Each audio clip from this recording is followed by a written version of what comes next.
जय हिंद दोस्तों, राकेश खन्ना के इस चैनल में आपका स्वागत है। दोस्तों, आज के इस वीडियो में मैं आपको कुछ जानकारियां दूंगा ओआरओपी 3 से जुड़ी हुई।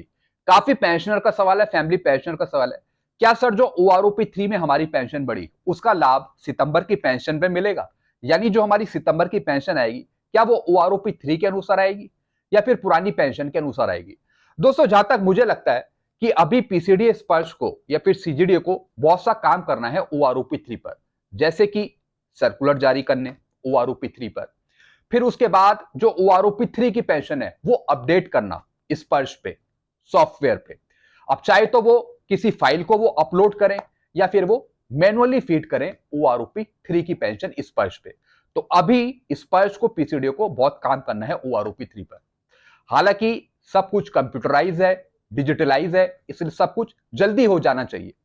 फिर भी मुझे लगता है कि थोड़ा टाइम यहां पे लग सकता है ओआरओपी 3 की पेंशन देने में, क्योंकि दोस्तों उसके बाद आपके पीपीओ भी जनरेट होने हैं, हॉरिजॉन्टल पीपीओ जनरेट होने हैं ओआरओपी 3 की पेंशन के अनुसार।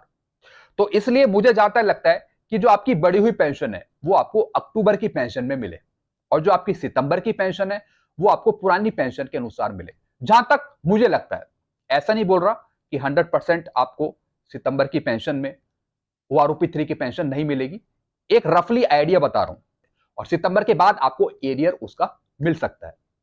फिर दोस्तों, काफी पेंशनर का सवाल है कि हमारी 17.2 क्वालिफाइंग सर्विस है, तो हम अपनी क्वालिफाइंग सर्विस 17.5 माने, 18 माने या फिर 17 माने।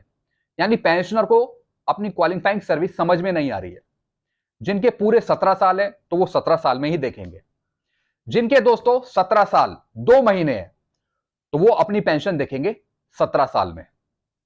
जिनकी क्वालिफाइंग सर्विस 17 साल 3 महीने है या फिर 17 साल 4 महीने है, वो अपनी क्वालिफाइंग सर्विस देखेंगे 17.5 साल में ओआरओपी 3 की टेबल में। जिनकी क्वालिफाइंग सर्विस 17 साल 5 महीने है तो वो भी 17.5 साल में देखेंगे। जिनकी क्वालिफाइंग सर्विस 17 साल 9 महीने है वो देखेंगे 18 साल में। यानी अगर 9 महीने से ऊपर जा रहे हो आप तो फिर आप अगले साल का देखेंगे। तो काफी पेंशनर्स का ये डाउट है, फैमिली पेंशनर के डाउट है, वो समझ नहीं पा रहे कि हमें अपने क्वालिफाइंग सर्विस के अनुसार हमें अपनी कौन सी क्वालिफाइंग सर्विस देखनी है। एक और चीज दोस्तों मैं आपको बताऊं, 3-3 महीने के अनुसार दोस्तों आप अपनी क्वालिफाइंग सर्विस को चेक कर सकते हैं। जैसे मैंने आपको बताया, अगर 17 साल 3 महीने तो आप 17.5 साल देखेंगे। अगर 17 साल 8 महीने तब भी आप 17.5 साल देखेंगे। अगर 17 साल 9 महीने और 1 दिन 2 दिन 3 दिन भी है तब भी आप अगले साल का देखेंगे, 18 साल का देखेंगे। तो दोस्तों ये डाउट थे जो मैंने आपको क्लियर करें क्वालिफाइंग सर्विस देखने के, अगर आप ओआरओपी 3 की पेंशन देख रहे हैं। फिर दोस्तों पेंशनर का सवाल है, क्या हमारी एडिशनल पेंशन भी बढ़ी है, क्या हमारी डिसेबिलिटी पेंशन भी बढ़ी है? बिल्कुल दोस्तों, अगर आपकी बेसिक पेंशन बढ़ी है ओआरओपी 3 में और अगर आपकी डिसेबिलिटी पेंशन भी चल रही है तो दोस्तों आपकी डिसेबिलिटी पेंशन भी बढ़ी है, क्योंकि आपकी डिसेबिलिटी पेंशन आपकी बेसिक पेंशन पे काम कर रही है। अगर आप एडिशनल पेंशन ले रहे हैं तो आपकी एडिशनल पेंशन भी बढ़ेगी, क्योंकि वो भी आपकी बेसिक पेंशन पे काम कर रही है। यानी डिसेबिलिटी पेंशन, एडिशनल पेंशन, सब कुछ आपका बढ़ा है अगर आपकी बेसिक पेंशन बढ़ी है, अगर आपकी पेंशन बढ़ी है।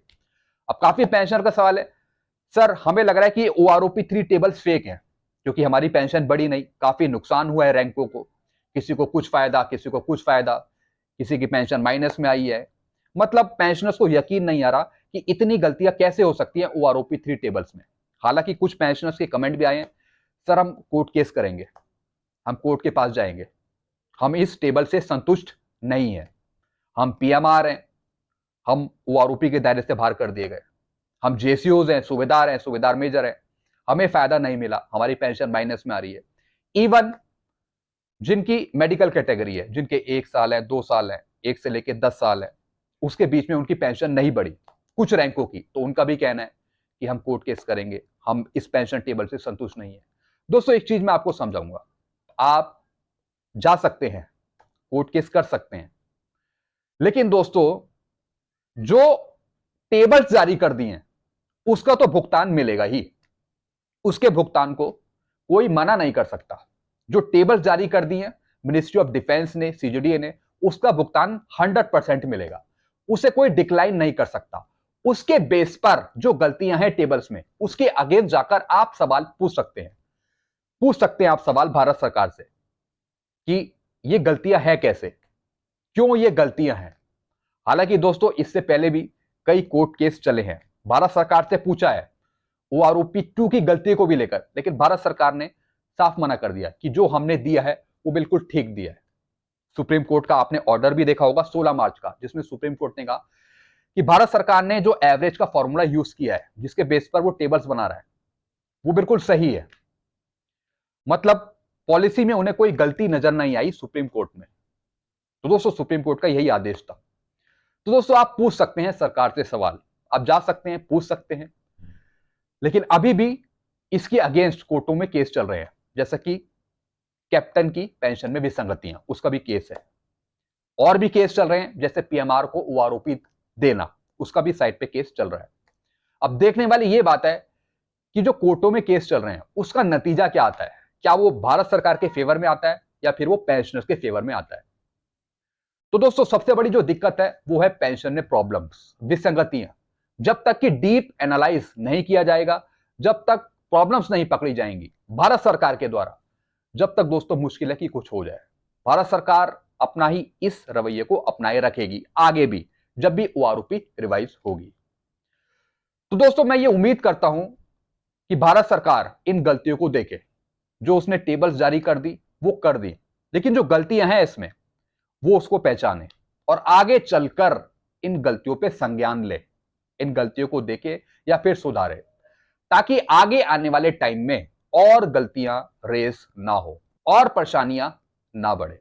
एक और चीज दोस्तों मैं आपको समझाऊंगा, जिनकी भी पेंशन माइनस में गई है, जिनकी भी पेंशन नहीं बढ़ी है, उनको एरियर नहीं मिलेगा, कोई एरियर उनको देखने को नहीं मिलेगा। जिनकी पेंशन नहीं बढ़ी और जिनकी पेंशन माइनस में गई है, जिनकी पेंशन बढ़ गई है, चाहे भले ही वो 200 रुपए बढ़ी हो या फिर वो 300 रुपए बढ़ी हो, उनका एरियर बनेगा, उनका एरियर बनेगा।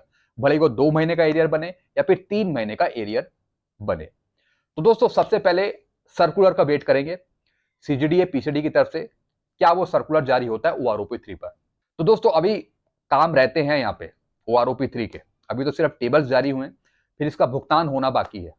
और दोस्तों भुगतान होने में थोड़ा बहुत टाइम लग सकता है, मतलब बढ़ी हुई पेंशन लेने में। हो सकता है कि अक्टूबर की पेंशन में आपको मिले ओआरओपी 3 की पेंशन, जैसा मैंने आपको शुरू में बताया। सितंबर में भी मिल सकता है, लेकिन वो काम देखा जाएगा कि किस तरीके स्पर्श पीसीडी काम करता है।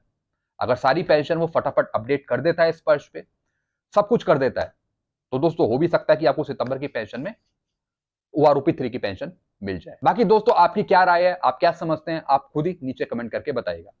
और भी कुछ क्वेश्चंस पूछने तो आप नीचे क्वेश्चन पूछ सकते हैं। बाकी टेबल्स आपके पास है, टेबल्स आपके पास है, टेबल आप समझ सकते हैं, देख सकते हैं किसकी पेंशन रिवाइज हुई, किसकी पेंशन बढ़ी है, किसकी नहीं बढ़ी है, क्या आपकी बढ़ी है, सब कुछ आप सही से चेक कर सकते हैं। बाकी दोस्तों ये टेबल फेक नहीं है, ये बिल्कुल रियल टेबल है, इसी के अनुसार भुगतान देखने को मिलेगा आपको आगे।